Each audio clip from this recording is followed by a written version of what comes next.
Hey everyone, this is Christian Carmody, PhD candidate, researcher, and former high school educator. Welcome to my channel and welcome to my first video.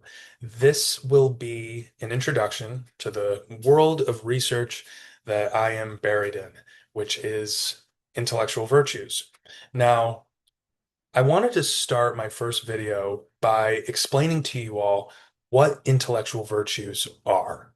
And while it's very philosophical in nature, this concept is something that we all know, and many of us probably embody. We just don't know that we know it.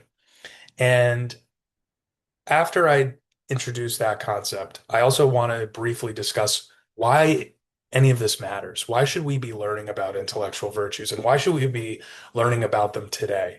And my hope is that you can take away some thought-provoking insight, some research, and practical tips that you can apply in your professional settings, personal life, as well as in your school setting if you're a teacher or if you're a student. So let's begin. Intellectual virtues. These are dispositions and character traits that give rise to excellent thinking. So, examples would be intellectual humility, intellectual courage, intellectual autonomy, many more, which I will discuss in other videos. These are similar and different from what we commonly refer to as moral virtues.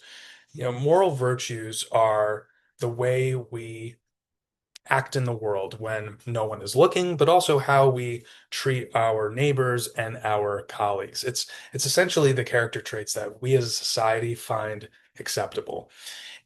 Now, intellectual virtues are similar, but it's not in reference necessarily to our behavior to others. It's more about how we approach knowledge, whether that's the way in which we're engaging with a book or a documentary, or how we engage in an intellectual argument, debate, or deliberation with other individuals. And the key difference between the two has to do with what we're motivated by. So, overall, people who are intellectually virtuous, these are individuals who are motivated to acquire truth, understanding, and knowledge above all else. Whereas other moral virtues have their own lanes of motivation with an overarching motivation to be essentially a good person. So let's make a clear difference between the two. And I'll use intellectual courage and moral courage as an example. So, someone who's morally courageous, this is someone who believes in defending justice above all else. Now, maybe this person's in a setting where someone is being harassed or bullied, and they have an opportunity to stand up for that person. That act alone takes a lot of courage. And if the person is motivated to upheld that justice, then they will act on that person's behalf. Intellectual courage is different. It's still that risk of putting yourself on the line despite consequences. However, it's in the pursuit of truth.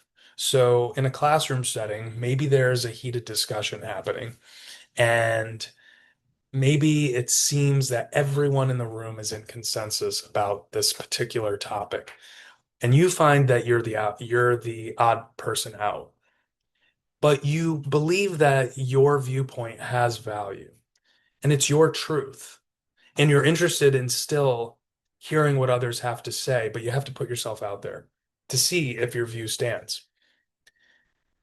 If that person expresses their view, despite the fact that they may be ridiculed or judged or ostracized by their peers, then that would be an act of intellectual courage. And in videos that follow this one, I will bring up this idea more often. So, why does this matter? Why should we care about our intellectual character? And why does it matter today? Well, We are at an interesting point in society. Now, society has always had problems and we've always had to navigate tumultuous waters, if you will. But the reality is, our country is facing there's definitely more, but in my opinion, there are two huge problems that we have to get through in order to solve the rest. The first one being the rise of artificial intelligence. This is something that's going to impact all of us. And the biggest debates around artificial intelligence right now is what are the proper and improper ways to use it, whether you're a kid or an adult? And then also, how should we be implementing AI in our lives when it comes to regulation or policy and the like? Grounded in that is the necessity for us to be able to have productive dialogue. We have to be able to talk to one another across occupations, across culture, to decide how we're going to answer those two questions. And the reality is, we are in one of the greatest divides we've ever experienced as a country. Most recently, I was looking at a Pew Research study or survey that showed that 53% of US citizens find their fellow citizens to be immoral. And when you look at it from a political lens, 60% of Democrats see Republicans as immoral, and 46% of Republicans see Democrats as immoral. And those numbers have only risen since 2022, which makes it extremely difficult for people of different backgrounds, different ideologies to converse with one another. And we're seeing this as on the college campus level as well. And we've been seeing this for quite some time. Most recently, the Foundation of Individual Rights and Expression noted that last year there were 172 deplatforming incidences on college campuses, meaning guest speakers, lecturers, professors were uh, removed from an opportunity to engage in a speaking event on campus, which is roughly 14 a month. And already this year alone, there have been 70 of those incidences, which is on track uh, to outpace last year's numbers. And what's more concerning is that the number of college students that see this as an acceptable practice to remove any sort of a controversial topic has risen. At the same time, roughly 79% of college students are self-censoring themselves on at least one controversial topic. And the main reason that they give for this is fear. There's a fear that they are going to be judged by their own peers.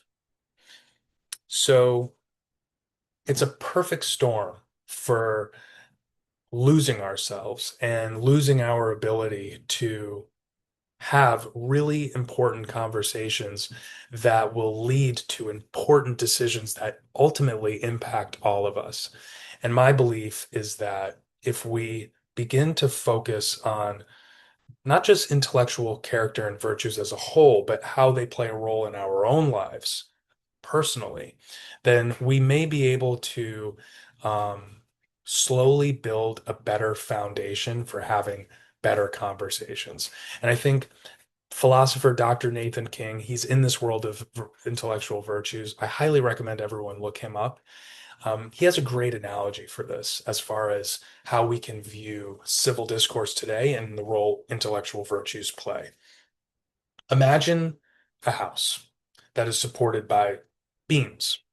In today's cult, those beams are representative of our intellectual habits. So the way that we approach knowledge and discussions with other people. In today's climate, those beams are of low quality. We're not able to converse with people of opposing views. If those beams were of high quality, it would be because we would have high levels of intellectual character. And I think that's what the aim is. Our aim is to be able to build or to use those high quality support beams in order for us to have a house that is representative of admirable and productive civil discourse. How do we get there? In later videos, I will discuss research and tips for how we could become more intellectually courageous or more intellectually humble. But in the meantime, I'll leave you with this. Think about in your own life what character you want for yourself. What type of intellectual do you see yourself as? Is it someone that's more courageous? Is it someone who's more open-minded? Someone who is more honest? And the other thing I would note is that all of us are have high levels or low levels of these character traits. No one is perfect. And I think if we realize that within ourselves, we can realize that maybe we can give our fellow citizens some grace when they are not acting in a way that we would hope or that would be productive.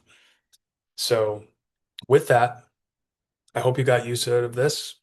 I hope you have a better understanding of what intellectual virtues are and why they matter.